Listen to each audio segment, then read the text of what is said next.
अस्सलाम वालेकुम, I am Urooj Ayra, your English language instructor. उम्मीद करती हूँ आप सब खैरियत से होंगे। आज की इस वीडियो में फ्रेजल वर्ब की तरफ हम आए हैं और फ्रेजल वर्ब को पहचानने का तरीका यही होता है कि यहाँ पर जो भी वोकैबुलरी है ये दो अल्फाज के साथ मिक्सअप होती है, यानी इसका कॉम्बिनेशन दो वर्ड्स के साथ होता है। फ्रेजल वर्ब को सबसे ज्यादा नेटिव्स इस्तेमाल करते हैं, यानी अमेरिकन या जो भी जिनकी अपनी लैंग्वेज है, फॉर एग्जाम्पल ब्रिटिशर्स, तो वो अपनी लैंग्वेज में सबसे ज्यादा नेटिव फ्रेजल वर्ब को इस्तेमाल करते हैं। यहाँ पर सवाल आता है कि फ्रेजल वर्ब इंपॉर्टेंट क्यों है। याद रखिएगा, फ्रेजल वर्ब आपको इंग्लिश के वर्ब से ज्यादा क्लियर सेंस देते हैं। अगर हम एक जुमला बनाते हैं शी स्पीक्स, तो यहाँ पर अब ये नहीं पता कि वो कैसा बोलती है, लेकिन मैंने कहा शी स्पीक्स अप, तो इसका मतलब है वो वाजे बोलती है। तो इसका मतलब ये कि फ्रेजल वर्ब आम वर्ब के मुकाबले में ज्यादा क्लियर मतलब देते हैं। इसकी एक और बात हम देखते हैं, ये फ्रेजल वर्ब को फ्रेजल वर्ब यूं भी कहा जाता है कि मेन वर्ब के साथ, ये आपके पास मेन वर्ब लिखे हुए हैं जैसे पुट है, पिक है, ब्रिंग है, टेक है, इनके बाद प्रेपोजिशन लग जाता है। प्रेपोजिशन से क्या मुराद होती है? Out, in, on, of, up, ये सब प्रेपोजिशन एंड एक्चुअल वर्ब का कॉम्बिनेशन हमेशा फ्रेजल वर्ब कहलाता है, और ये इतना ज्यादा इस्तेमाल होता है कि नेटिव्स हमेशा फ्रेजल वर्ब को ही तरजीह देते हैं। मैं वन बाय वन यहाँ पर फ्रेजल वर्ब डिस्कस करूंगी with the help of sentences. आपने वीडियो को जरा गौर से देखना है। सबसे पहले मेरे पास फ्रेजल वर्ब है टर्न ऑफ। इसको टर्न ऑफ पढ़ा जाता है, इसका मतलब है किसी मशीन वगैरह का या किसी इलेक्ट्रॉनिक डिवाइस का बंद करना। स्विच ऑफ कर देने को टर्न ऑफ भी कहा जाता है, जबकि टर्न ऑन का मतलब है किसी मशीन वगैरह का लगाना यानी उसका स्टार्ट करना। इसे टर्न ऑन यानी स्विच ऑन भी कहा जाता है। इसके बाद है पुट डाउन। पुट डाउन का मतलब होता है अब मैंने कोई चीज है, मैंने कहा इसे रख दो, नीचे की तरफ रख दो, मतलब मैंने कहा जमीन पे रख दो, पुट डाउन। तो पुट डाउन का मतलब यहाँ पर ये आता है, और इसके अलावा पुट डाउन का मतलब एक और भी आता है, बर्दाश्त करना। पुट डाउन का मतलब बर्दाश्त करने के लिए भी आता है। For example, I will not put down this decision, मैं इस फैसले को मजीद बर्दाश्त नहीं करूंगी। पिक अप का मतलब होता है उठाना। अगर आप किसी को पिक करते हैं, किसी इंसान को या किसी चीज को किसी खास मकाम से उठाना पिक कहलाता है। तो पिक अप का मतलब होता है किसी चीज का अपने खास मकाम से उठाना।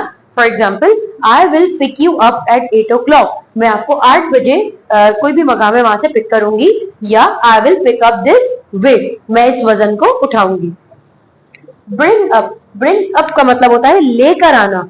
लेकर आना कहते हैं, for example she brings up the newspaper from the office, मैंने कहा वो लड़की अखबार लाती है, तो यहाँ पर क्या हो जाएगा? She brings up.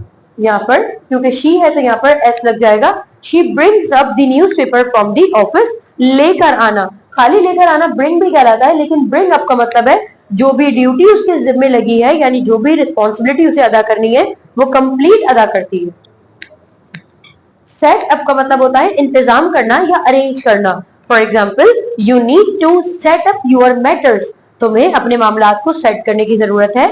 या फिर she sets up my life, वो मेरी जिंदगी के जो भी मामलात हैं उनको सुलझा देती है। इसके बाद वर्कआउट का मतलब होता है एक्सरसाइज करना। काम डाउन का मतलब होता है किसी का गुस्सा ठंडा करना। For example, I need to make you calm down, मुझे तुम्हारा गुस्सा ठंडा करने की जरूरत है। या you need to calm down whenever you take decision, जब भी आप फैसला लो आपको कूल डाउन या काम डाउन होने की जरूरत है। इसके बाद है वेक अप। वेक अप का मतलब होता है जागना, नींद से बेदार होने को वेक अप कहा जाता है। For example, I wake up in the morning.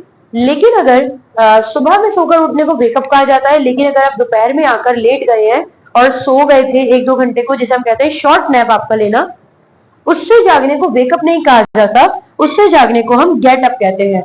तो याद रखिएगा, अगर आप लेटे हुए हैं और आपको जस्ट आवाज दी गई है तो आप कहेंगे आई गेट अप, लेकिन वेकअप नींद से जागने को कहते हैं। इसके बाद है गिव अप। गिव अप का मतलब होता है क्विट, यानी छोड़ देना, यानी डिसहार्ट हो जाना, दिल खराब हो गया, आपने किसी चीज को छोड़ दिया। I give up when you don't response me, I give up, जब भी तुम मुझे जवाब नहीं देते मैं छोड़ देता हूँ। आई गिव अप, मैं तमाम मामलात को छोड़ देता हूँ या छोड़ देती हूँ। इसके बाद है आस्क फॉर। आस्क फॉर का मतलब होता है तलब करना या मांगना। For example, I ask for money, मैं पैसे मांगती हूँ। आई आस्क फॉर मनी या I ask for your help, मुझे आपकी मदद की जरूरत है। आस्क फॉर तलब करना या मांगना। इसके बाद है कम अक्रॉस। कम अक्रॉस का मतलब होता है अचानक से किसी इंसान से मिल जाना। आप कहीं मार्केट में जा रहे हैं, आपकी मुलाकात किसी इंसान से हो गई, तो आप कहेंगे मैं मार्केट में अपने दोस्त से मिला था, क्योंकि आपका दोस्त भी मार्केट था और आप भी मार्केट में थे, लेकिन पता नहीं था कि कौन किसको कहाँ मिल जाएगा। आपका दोस्त और आप दोनों मार्केट में थे और हमें पता नहीं था कि दोनों की मुलाकात हो जाएगी। तो पास्ट का सेंटेंस है तो यहाँ पर हो जाएगा came across. For example, I came across my friend yesterday, या I came across my family even I was got lost in some disaster, यानी मैं एक हादसे में गुम हो गया था लेकिन मैं अपनी फैमिली से मिल गया। किसी इंसान से अचानक से मुलाकात हो जाना केम अक्रॉस कहलाता है। इसके बाद है होल्ड ऑन। इसका मतलब होता है इंतजार करना।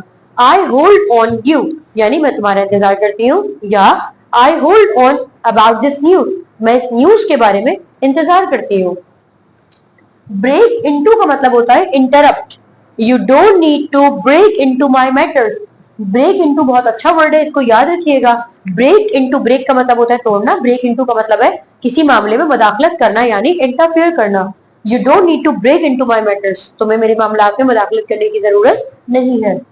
गेटअप ऑलरेडी हम आपको बता चुके हैं, सिर्फ नींद से जागना, यानी सुबह सोकर उठना वेकअप, और आप लेटे हुए थे या दोपहर में सो गए थे या बेवक्त सो गए थे, उस वक्त नींद से जागने को गेटअप कहते हैं। And after all, look after का मतलब होता है देखभाल करना।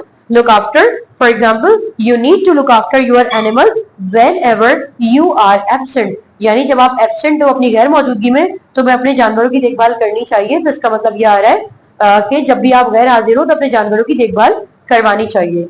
तो उम्मीद करती हूँ आपको यहाँ तक फ्रेजल वर्ब समझ आए हैं। अगर आपका कोई भी सवाल है तो कमेंट सेक्शन में पूछ सकते हैं। इसके साथ ही मुझे इजाजत दीजिए, आपसे फिर मुलाकात होगी एक नई वीडियो में। अपना ख्याल रखिएगा। अल्लाह हाफिज।